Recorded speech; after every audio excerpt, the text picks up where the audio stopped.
कफ सिर्फ इरिटेशन है या म्यूकस के साथ है, एक्सपेक्टोरेंट या एंटीटसिव, कैसे डिसाइड करें। सो हेलो एवरीवन, स्वागत है आप सभी को टेक्सो एकेडमी में। तो आज की इस वीडियो में हम लोग डिस्कस करने वाले हैं एक इंपॉर्टेंट टर्म्स जो कि है आपके एक्सपेक्टोरेंट और एंटीटसिव। इनको जानने से पहले सबसे पहले हम लोग जान लेते हैं कि कफ क्या होता है। तो कफ एक तरीके का प्रोटेक्टिव रिफ्लेक्स होता है जो मेनली आपके कुछ रीजंस की वजह से होता है, जैसे कि मैकेनो और कीमोरिसेप्टर्स जो थ्रोट में होते हैं उसके स्टिमुलेशन की वजह से यहाँ पे कफ हो सकता है। इसके अलावा रेस्पिरेटरी पैसेज में कुछ यहाँ पे म्यूकस के जमा होने की वजह से हो सकता है। स्ट्रेच रिसेप्टर जो लंग्स में प्रेजेंट होता है इसकी वजह से भी यहाँ पे कफ हो सकता है। तो अगर हम लोग कफ के टाइप्स की बात करेंगे तो मेनली दो तरीके के होते हैं, एक होता है प्रोटेक्टिव, एक प्रोडक्टिव, एक होता है नॉन प्रोडक्टिव। प्रोडक्टिव को हम लोग यूजफुल बोलते हैं, नॉन प्रोडक्टिव को हम लोग यूजलेस बोलते हैं। अब बात करेंगे हम लोग एक्सपेक्टोरेंट और एंटीटसिव की। सबसे पहले एक्सपेक्टोरेंट को जान लेते हैं।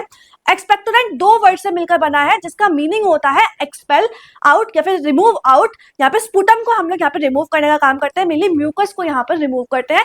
दैट्स वाई इसको हम लोग म्यूकोकाइनेटिक भी बोलते हैं। म्यूकोकाइनेटिक हम लोग क्यों बोलते हैं? क्योंकि म्यूकस का यहाँ पर मूवमेंट होता है, दैट्स वाई हम लोग म्यूकोकाइनेटिक बोलते हैं। ये वो ड्रग्स होती है जो मेनली सीक्रेशन को यहाँ पर इंक्रीज कर देती है या फिर उसकी म्यूकस की विस्कोसिटी को यहाँ पर रिड्यूस करने का काम करती है, जिसकी वजह से यहाँ पर जो स्पुटम है, जो यहाँ पर आपका म्यूकस है, रेस्पिरेटरी ट्रैक्ट से एक्सपेल आउट हो जाता है, रिमूव आउट हो जाता है।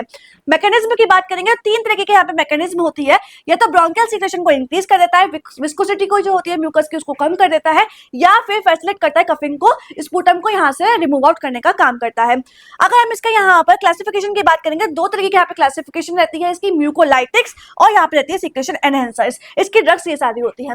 नेक्स्ट अगर हम लोग एंटीटसिव एजेंट की बात करेंगे, जो मेनली यहाँ पर कफ रिफ्लेक्स जो होता है उसको ये सप्रेस करने का काम करती है, उसको यहाँ पे ये इनहिबिट करने का काम करती है। मेनली ड्राई कफ में हम लोग एंटीटसिव का यहाँ पे इस्तेमाल करते हैं। नॉन प्रोडक्टिव कफ जो होता है, जो यूजलेस कफ होता है, उसको यहाँ पे एक्सप्लोर करने का ये काम करता है। कैसे ये वर्क करता है? यहाँ पर कफ सेंटर पे जाकर ये वर्क करता है, कफ सेंटर को ये सप्रेस करने का काम करता है, या फिर ये पेरिफेरल कफ रिसेप्टर्स पे जाकर वर्क करता है और जो वेगस नर्व से यहाँ पर आपके कफ का इरिटेशन हो रहा है उसको ये इनहिबिट करने का काम करता है। सो अगर हम इसकी क्लासिफिकेशन की बात करेंगे तो opioids, non opioids, antihistaminic, peripherally acting adjuvant, antiseptic, इन सभी को हम लोग लेते हैं जब भी हमारी ड्राई कफ होती है। तो thank you so much. I hope so आप सभी को एंटीटसिव और एक्सपेक्टोरेंट का यहाँ पे कॉन्सेप्ट क्लियर हुआ होगा। ऐसी मोर वीडियोस के लिए फॉलो कर लीजिए टेक्सो एकेडमी को। और साथ ही में अगर इसी टॉपिक के आपको एमसीक्यूज प्रैक्टिस भी करनी है तो ओपन एमसीक्यू पे जाकर कर सकते हैं। Thank you so much.